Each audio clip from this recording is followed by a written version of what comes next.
Hello বন্ধুরা, সবাই কেমন আছো? আশা করি সবাই ভালো আছো, আমিও খুব ভালো আছি। দেখো আজকে দেখতে পাচ্ছ আমি একটা জায়গায় এসে ব্লগটা করছি।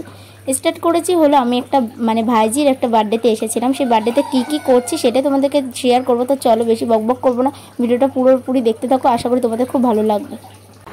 মাটা কই দেখি তো, দেখি দেখি দেখি, এই যে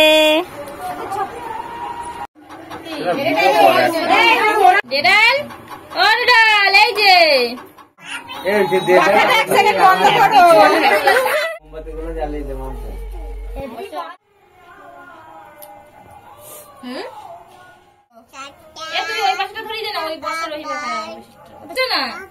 সারাদিন কি করছে? আজকে সারাদিন কিছু খাইনি কিন্তু, জানিস না, ভাত খেয়েছে না দুধ খেয়েছে।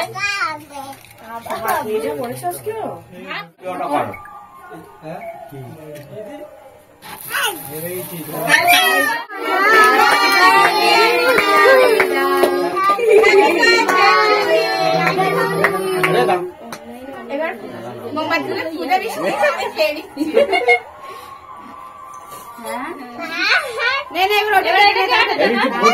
বার্থডে দেখো হয়ে গেছে, এবার আমাকে হলো খেতে দিয়েছে। তো আমি কি খাচ্ছি সেটা তোমাদেরকে শেয়ার করবো। তো দেখো এখানে আমাকে 4 পিস লুচি দিয়ে দিয়েছে আর সাথে মাংস দিয়ে দিয়েছিল। আমি তা বৌদিটাকে বলছিলাম বেশি মাংস দিও না, কারণ আমি মাংস একেবারেই খেতে পারি না, অন্তত চিকেন মাটন হলে তো 2 পিস খেয়ে নিতাম। তো ভিডিওটা আমি এফডি রাখছি, যদি ভালো লাগে অবশ্যই লাইক কমেন্ট আর শেয়ার